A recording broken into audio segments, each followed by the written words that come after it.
ଏବେ ଏବେ ଅଙ୍ଗନବାଡ଼ି କର୍ମୀଙ୍କ ପାଇଁ ଆସିଲା ବଡ଼ ଖବର। ଗର୍ଜନ କରୁଛନ୍ତି ଅଙ୍ଗନବାଡ଼ି କର୍ମୀ। ରାଜଧାନୀର ଲୋୟର ପିଏମ୍ଜିରେ ଅଙ୍ଗନବାଡ଼ି କର୍ମୀଙ୍କର ବିକ୍ଷୋଭ। ରାଜରାସ୍ତାକୁ ଓହ୍ଲାଇଲେ ହଜାର ହଜାର ସଂଖ୍ୟାରେ ଅଙ୍ଗନବାଡ଼ି କର୍ମୀ। 11 ଦଫା ଦାବି ପୂରଣ ନେଇ ଆନ୍ଦୋଳନ କରୁଛନ୍ତି ଅଙ୍ଗନବାଡ଼ି କର୍ମୀମାନେ। ଅଙ୍ଗନବାଡ଼ି କର୍ମୀ ଏବଂ ସହାୟିକାଙ୍କୁ ସରକାରୀ ମାନ୍ୟତା ପ୍ରଦାନ କରାଯାଉ, ଯେମିତି ମାସିକ ଦରମା ସର୍ବନିମ୍ନ 18,000 ଏବଂ ସହାୟିକାମାନଙ୍କୁ 9,000 ଟଙ୍କା ପ୍ରଦାନ କରିବା ପାଇଁ ଦାବି କରୁଛନ୍ତି। ସେହିପରି ଅବସରକାଳୀନ ସହାୟତା ରାଶି 10 ଲକ୍ଷ ଏବଂ ସହାୟିକାଙ୍କୁ 5 ଲକ୍ଷ ଟଙ୍କା ପ୍ରଦାନ କରିବା ପାଇଁ ଏମିତି ଦାବି ହେଉଛି। ଏହା ସହିତ ମାସିକ ପେନ୍ସନ୍ 5,000 ଟଙ୍କା ଏବଂ ସହାୟିକାମାନଙ୍କୁ 3,000 ଟଙ୍କା ପାଇଁ ପ୍ରଦାନ ପାଇଁ ଦାବି କରୁଛନ୍ତି ଅଙ୍ଗନବାଡ଼ି ଦିଦିମାନେ।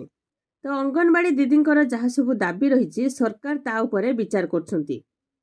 ଆଉ ସେପଟେ ସବୁ ଅଙ୍ଗନବାଡ଼ି ପାଇଁ ନିଜସ୍ୱ ଗୃହ ହେବ ବୋଲି ପ୍ରତିଶ୍ରୁତି ଦେଇଛନ୍ତି ପ୍ରଭାତୀ ପରିଡ଼ା।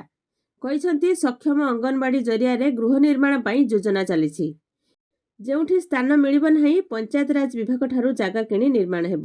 ପୂର୍ବରୁ 7 ଲକ୍ଷ ଟଙ୍କାର ନିର୍ମାଣ ହେଉଥିଲା, ପରବର୍ତ୍ତୀ ମୁହୂର୍ତ୍ତରେ 12 ଲକ୍ଷ ଏବଂ ଏବେ 15 ଲକ୍ଷରେ ପହଞ୍ଚିଛି। ମହିଳା ଓ ଶିଶୁ ବିକାଶ ବିଭାଗ ନିଜସ୍ୱ ଅର୍ଥରେ ଅଙ୍ଗନବାଡ଼ି ନିର୍ମାଣ କରାଯିବ।